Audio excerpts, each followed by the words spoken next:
Sonia is a very private person. She doesn't like the limelight. She doesn't like the publicity that political life has, and she just doesn't want to be involved in all that.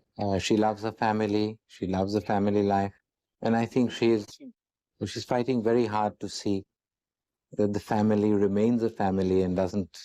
नमस्कार दोस्तों, वार्तालाप channel पर आप सभी का एक बार फिर से स्वागत है। आज हम लेकर आए हैं एक ऐसी कहानी जिसमें प्यार तो है लेकिन राजनीति भी है, दर्द तो है लेकिन एक नई पहचान बनने की कश्मकश भी है। आज हम बात करेंगे एक ऐसे रिश्ते की जिसे दुनिया ने तो सिर्फ फर्स्ट कपल के रूप में देखा है, लेकिन उस रिश्ते के अंदर छुपे सैक्रिफाइस, प्रेशर और आइडेंटिटी के स्ट्रगल को कभी किसी ने समझने की कोशिश ही नहीं करी। शायद आप समझ चुके होंगे, हम बात कर रहे हैं राजीव गांधी और सोनिया गांधी के रिश्ते के उस पहलू की जो सिर्फ पर्सनल नहीं था बल्कि पूरी इंडियन पॉलिटिक्स को इसने साइलेंटली शेप भी किया है। कहानी शुरू होती है 1965 से, जब राजीव गांधी कैम्ब्रिज यूनिवर्सिटी में इंजीनियरिंग पढ़ रहे थे और वहीं उनकी मुलाकात होती है एक इटालियन लड़की से, एडविज एंटोनिया अल्बिना मानियो से, जिसे हम सोनिया गांधी के नाम से जानते हैं। ये मुलाकात सिर्फ एक छोटी सी कॉफी डेट तक सीमित नहीं रही, प्यार हुआ और वो प्यार इतना गहरा था कि सोनिया ने इंडिया जाने और एक पॉलिटिकल फैमिली का हिस्सा बनने तक का फैसला कर लिया। राजीव गांधी के लिए ये डिसीजन आसान नहीं था क्योंकि वो पॉलिटिक्स में बिल्कुल इंटरेस्टेड नहीं थे। उनका सपना था एक शांत जिंदगी, पायलट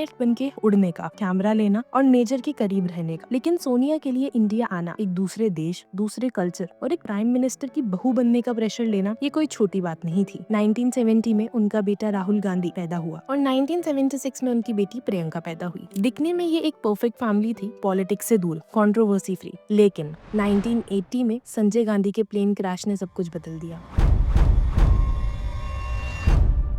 राजीव को जब जबरदस्ती पॉलिटिक्स में धकेला गया, तब सोनिया ने खुलकर अपनी नाराजगी जताई। उन्होंने कहा था, मुझे ये दुनिया नहीं चाहिए, मुझे मेरा राजीव चाहिए। लेकिन इंदिरा के कहने पर राजीव ने कांग्रेस ज्वाइन किया। अब यहाँ से सोनिया गांधी की असली कहानी शुरू होती है। एक आउटसाइडर होने के नाते उन्होंने हमेशा मीडिया, ऑपोजिशन और अपने आसपास के लोगों की टिप्पणियों का जमकर सामना किया है। उनका एक्सेंट, उनकी ड्रेस और उनकी नेशनैलिटी, लोग सब पे सवाल उठाने लग गए और सोनिया वो बस चुपचाप अपने पति के साथ खड़ी रहती थी। 1984 में जब इंदिरा गांधी की हत्या हुई तो राजीव गांधी को प्राइम मिनिस्टर बना दिया गया। ये उनका नहीं, देश का फैसला था। लेकिन उसके पीछे एक औरत का इमोशनल ब्रेकडाउन था, वो थी सोनिया गांधी। उन्होंने काफी दफा कहा कि उन्हें राजीव को पॉलिटिक्स में नहीं भेजना चाहिए था और राजीव गांधी की मौत ने सोनिया गांधी से उनका सब कुछ छीन लिया।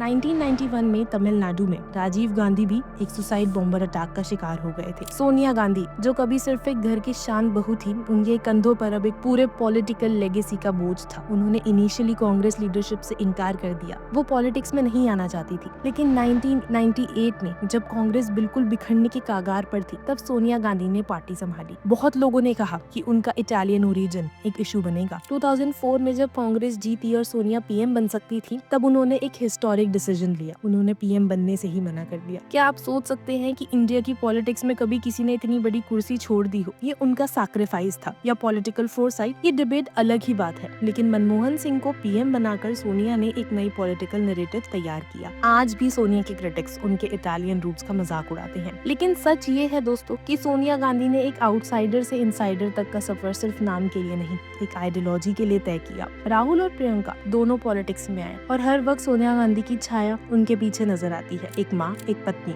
और एक पॉलिटिकल गार्डियन के रूप में उनका रोल कभी ओपनली अप्रिशिएट हुआ ही नहीं। उन्होंने शांति से अपने दर्द को पॉलिटिक्स में चैनलाइज किया, बिना कभी इमोशनल ड्रामा किए। तो दोस्तों, राजीव और सोनिया की कहानी सिर्फ एक प्रेम कहानी नहीं है, ये एक समर्पण, त्याग और राजनीति के वेट को साइलेंटली उठाए जाने की कहानी है। ये सिखाती है कि कभी कभी सबसे ज्यादा पावरफुल लोग वही होते हैं जो सबसे कम शोर मचाते हैं। आपको क्या लगता है, क्या सोनिया गांधी को वो रिस्पेक्ट मिली जो उनके डिसीजंस के लायक थी? क्या उन्होंने भारतीयता का मतलब हमें एक नए अंदाज में समझाया? हमें अपनी राय कमेंट सेक्शन में जरूर बताएं। अगर ये कहानी ने आपको टच किया हो तो वार्तालाप को लाइक करें, सब्सक्राइब करें और ऐसे ही गहरे टॉपिक्स के लिए हमारे साथ जुड़े रहें। धन्यवाद।